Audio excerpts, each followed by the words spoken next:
ShartimusPrime, ShartimusPrime. Reading comics, toys are hella sick, hella wacky licks, taking bad hits, taking back shit.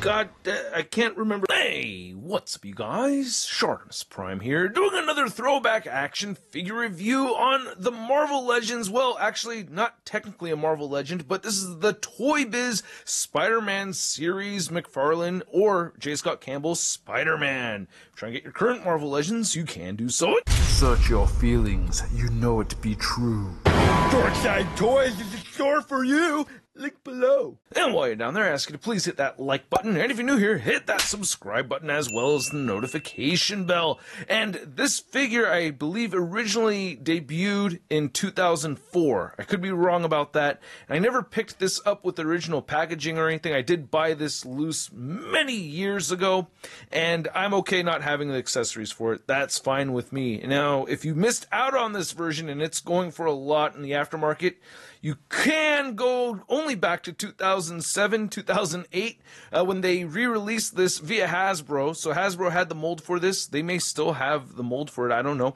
But they re-released it, instead of blue and red, they released it with a black and red color scheme. And I have that one, which I'll show off later in the video as well. Both very cool figures. And while we're looking at pictures of this figure in package, I'm not seeing the web armpit thing going on here like we'd seen with the Marvel Legends first appearance Spider-Man. However, I have seen pictures of people that do have this figure with those armpit webs. So I don't know if the figure originally came with those or if people just took them from their first appearance Spider-Man and put them on this figure. Let me know in the comment section below if you know. But anyway, that's enough talking about packaging that I don't actually have. Let's get the figure on the rotating base.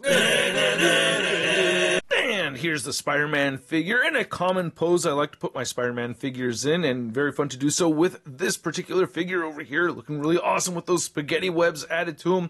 And again, I don't have any accessories, so let's just get a closer look at the figure. So several years ago, I think around 2015, I was able to ask both Todd McFarlane and J. Scott Campbell at separate times if they thought this figure resembled their artwork or the other's artwork, and they both said it looked like it was the other one's, which I thought was really funny. But yeah, I think it's officially supposed to be a J. Scott Campbell figure, but fans have called it the McFarlane Spider-Man figure. I don't mind that the cobweb pattern isn't raised. You know, we have all grooves sculpted in here, and I think it looks fine, especially with the black paint mixed in there. I really like it a lot, man. It gets a little sloppy, but that's okay. I was used to that back then with my Toybiz Marvel Legends, and I still am now.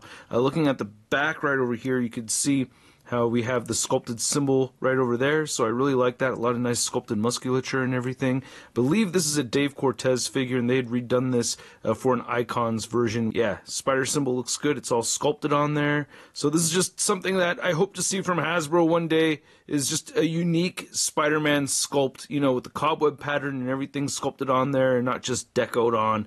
Really like how skinny this is, you know? It just looks so dope to me. I guess the pins are annoying, you know, but for what this is, I think it looks good, man. Very, very skinny legs. That's one thing I just really love about this, and I love the black shadowing effect that we're getting over the blue. You can see some fabric sculpted right there. I really like that a lot. Just a beautiful looking figure through and through, man. Just really dig it a lot. I'm just very happy with this. No peg holes at the bottom of the feet. I wanted to mention earlier that the ball joints right over here do kind of stand out for me, and I would prefer the drop-down hip system that we saw with the Vintage Collection Spider-Man figure. But anyway, you can get this figure to look up very far, and he will look down all the way. Does not shift. Oh, he does shift forward and back like a pile driver. I didn't realize that this whole time. Turns side to side. Little bit of wobblage right there. Nice butterfly joints right here. I really like these a lot. And then you have shoulders that move outward only that far. You can move them in and rotate a full 360. You get a bicep swivel right there, great double jointed elbows, and then the forearms turn side to side, and then the wrists will hinge up and down, and then no interchangeable hands, but you get individual finger articulation, which is a lot of fun. Now, he doesn't make the best fist, but still, I don't know, man, I like having the individual finger articulation, but interchangeable hands is very cool too. I've gotten used to those by now, but you can crunch forward that much, and he can not really crunch back so far. He does have a waist cut right here, and then the hips do move all the way out, so you could do the splits, and you can get him to kick forward all the way up, which is cool. And you could rotate around that far, and then you get an upper thigh cut, double jointed knees that bend all the way in, calf rotation, ankles do move down, they do move up. Weak ankle pivot. Surprised how much I love this figure. The ankle pivot is a bit weak on this figure, but you do get toe articulation. Now to measure out this McFarlane Spider-Man figure, you can see that he is standing just barely under the 6.5-inch mark. Then here's the McFarlane Spider-Man figure next to a couple other notable Toybiz Marvel Legends Spider-Man figures. We have the Urban Legends Spider-Man figure, and then here's the Sinister Six-Pack Spidey. Then here's the Toybiz McFarlane Spider-Man figure next to the Hasbro McFarlane Spider-Man from the Raft set, and then we have the Vintage Collection Spider-Man right over there, and they're all standing more or less the same height. I guess he is the shortest one. I still have the twisty tie right here, so I can probably put him back on the ceiling how I had him. But yeah, out of these three, which one is your favorite? I think I lean more towards this one being my favorite one. Still love this figure, no doubt, though. This is an amazing figure. My favorite Spider-Man from Hasbro. Then for another McFarlane Spider-Man figure comparison, you can see the Toybiz version, and then here's the Hasbro version with the black and red. Still a very cool look. I'm still very happy to have this figure. I do prefer this one, but still really like this one. If this was the only one I had, I wouldn't be that bummed out, but I would probably still seek this one out. I really like this one. Dust. So much dust on this guy. Very, very dusty Spider-Man. I gotta clean this guy up. No party today, you guys, but hey, it's Saturday, so hopefully you guys party tonight, huh? But anyway, here is the Spider-Man figure next to the Hasbro Build-A-Figure Lizard. Hopefully we get a new Lizard announcement Tuesday, huh? I'm hoping. And then we also have the Hobgoblin figure from the Space Knight Venom wave. And my first comic book that I ever purchased, picking it up off the shelf, was a McFarlane Spider-Man issue. I just can't remember off the top of my head if it was number 2 that had the Lizard on it, or if it was issue number 6 that had Hobgoblin on it. I guess probably because number 2 came first, it was this one, right? That makes the most sense, you idiot. And then here's the McFarlane Spider-Man figure next to your average 6-inch scale figure. We have the Marvel Legends Big Time Letdown Spider-Man. Whoa, brother, you're such an old guy. You're doing pretty badass. Not like me. I'm still kind of let down, and I've been here for a while, too.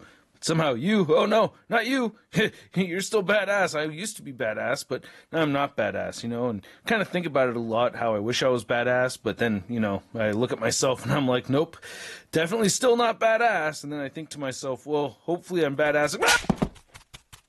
So I hope you guys enjoyed this video. If you did, show some love to the channel by hitting that like button. And if you're new here, hit that subscribe button as well as the notification bell so you don't miss out on my future videos. And a big thank you to all these true believers that support this content via Patreon and membership. Your support goes a long way. If you're interested in the bonus perks, check it out. Link in the description below.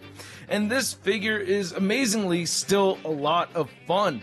I still would really like to see drop-down hips on a figure like this. The ball joints is probably my biggest complaint, and that doesn't really even bother me that much. At the time of having it, or when I had originally gotten it, that wasn't really an issue at all for me then. But just seeing contemporary figures now, yeah, I prefer the newer system with the drop-down hips. I like that more, and it just looks better, and it functions very well.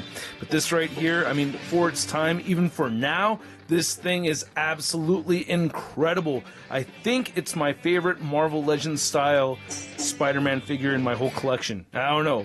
I have to give it some time. Or maybe I don't. I don't know. We'll see. I'm really loving the Vintage Collection version a lot, but I think this is the #1 figure for me, right? Yeah, at this point in time, I could say this is my favorite Marvel Legends Spider-Man figure.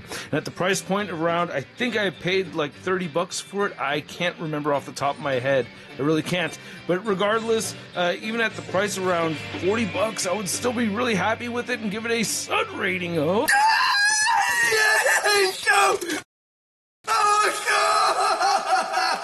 But it's not going for $40 on eBay right now. I know that. It's like $200 now.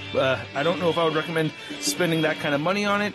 It just depends on how you would feel about it personally. That's a personal decision on your part, but I don't know if I would do that right now for myself.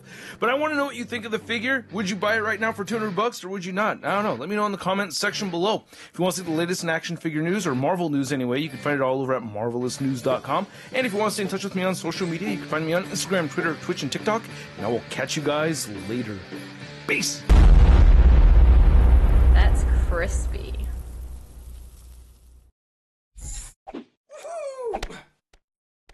Hey, new ShartimusPrime videos. Hey, you should click one. Yeah, click on one of them. Or subscribe if you haven't. Your face, a simple shot.